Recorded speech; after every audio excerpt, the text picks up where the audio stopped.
Never before offer national highway పై ఆకర్షణీయమైన commercial plots గజం కేవలం 5,999 రూపాయలకే. చాలా రోజులుగా అనారోగ్య సమస్యలతో బాధపడుతున్నటువంటి ఒకప్పటి కాపు ఉద్యమ నేత, ఇప్పుడు వైసీపీ నేత ముద్రగడ పద్మనాభరెడ్డి గారు చాలా కాలం తర్వాత ఒక లేఖ రిలీజ్ చేశారు. ఆ లేఖ సారాంశం ఏంటి, ఆయన ఆరోగ్య పరిస్థితిని కూడా అందులో వివరించే ప్రయత్నం చేశారు. ఆ లేఖలో ఏం చెప్పారో ఒకసారి మనం చూద్దాం. ఇది ముద్రగడ పద్మనాభరెడ్డి గారు రాసినటువంటి లేఖ. గౌరవనీయులైన నన్ను అభిమానించే అందరికీ శిరస్సు వంచి మీ పాదాలకు ముద్రగడ పద్మనాభరెడ్డి నమస్కారాలు చేసుకుంటున్నారండి. మన గౌరవ నాయకులు జగన్మోహన్ రెడ్డి గారు నా ఆరోగ్యం బాగాలేదని తెలిసి వెంటనే స్పందించి వైద్యులతో, హాస్పిటల్ వారితో మాట్లాడి ఎప్పటికప్పుడు యోగక్షేమాలు తెలుసుకుని ఏమన్నా కావాలా, ఏమన్నా చేయమంటారా అని తరచూ అడిగేవారు. మాకు కొండంత ధైర్యాన్ని ఇచ్చినందుకు, మా కష్టకాలంలో నిలబడినందుకు ఎప్పటికీ వారికి మేము రుణపడే ఉంటామండి. మన గౌరవ పెద్దలు, పార్టీ గౌరవ పెద్దలు బొత్స సత్యనారాయణ గారు, జగ్గిరెడ్డి, ఆకుల వీర్రాజు గారు, చంద్రశేఖర్ రెడ్డి గారు, తోట నరసింహం గారు, వంగ గీత గారు, చలమలశెట్టి సునీల్ గారు, తోట త్రిమూర్తులు గారు, చెల్లుబోయిన వేణు గారు, జకంపూడి రామ్మోహన్ గారి కుటుంబం, యనమల రామకృష్ణ గారు, నిమ్మకాయల రాజప్ప గారు అంటే చినరాజప్ప గారు, యనమల కృష్ణ గారు, అంగూరి లక్ష్మీ శివకుమార్ గారు, జ్యోతుల నెహ్రూ గారు, వీళ్ళంతా కాంబినేషన్. దౌలూరి దొరబాబు గారు, ఎందుకంటే ఇప్పుడు జ్యోతుల నెహ్రూ గారు తెలుగుదేశం పార్టీలో ఉన్నారు. యనమల రామకృష్ణ గారి కుటుంబం తెలుగుదేశం పార్టీ, నిమ్మకాయల చినరాజప్ప గారి కుటుంబం కూడా తెలుగుదేశం పార్టీ. సో అందరూ కూడా ఆయన మంచిని కాంక్షించే వాళ్ళందరూ కూడా బహుశా ఆయన్ని ఇంకా ఎందరో పెద్దలు పార్టీలకు అతీతంగా మాకు అండగా నిలిచినందుకు ప్రతి ఒక్కరికి ధన్యవాదాలతో పాదాలకి నమస్కారములు తెలియజేసుకుంటున్నామండి.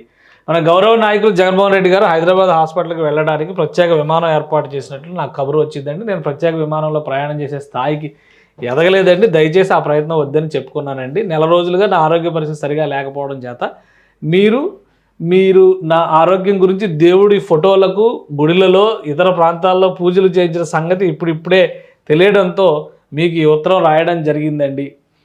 ఆలస్యంలో క్షమించమని కోరుతున్నానండి. ఇది ముద్రగడ పద్మనాభరెడ్డి గారు రాసినటువంటి లేఖలో ఉన్నటువంటి ముఖ్య అంశాలు.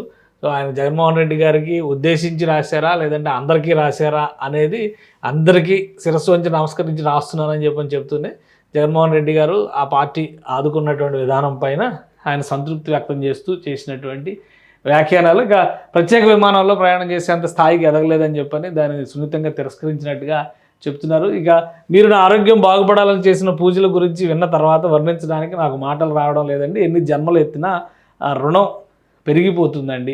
నేను, నా కొడుకు గిరిబాబు, నా మనవరాలు భాగ్యశ్రీ, రమా పద్మావతి, మనవడు చిరంజీవి పద్మనాభం, మేమందరం మీకు ఎంత సేవ చేసినా రుణపడి ఉండిపోతామండి. మీ ప్రేమ కల్మషం లేనిది, పార్టీలకు అతీతంగా, వర్గాలకు అతీతంగా, మతాలకు అతీతంగా, కులాలకు అతీతంగా, ప్రాంతాలకు అతీతంగా మీ నుండి ప్రేమ ఎలా తన్నుకొచ్చిందో మీకు 2 ముక్కలు రాయడానికి నా పెన్ను కదలడం లేదండి. ఇది ముమ్మాటికి నిజమండి. ఎప్పుడు మీకు కష్టం వచ్చినా మీకు తోడుగా మా కుటుంబం మొత్తం ఉంటుందని చెప్పుకుంటున్నారండి. అది ముద్రగడ పద్మనాభరెడ్డి గారు రాసినటువంటి లేఖ సారాంశం. అంటే ఎవరికి అంటే అది కాదు, కానీ అందరికీ కలిపి రాశారు ఓవరాల్గా.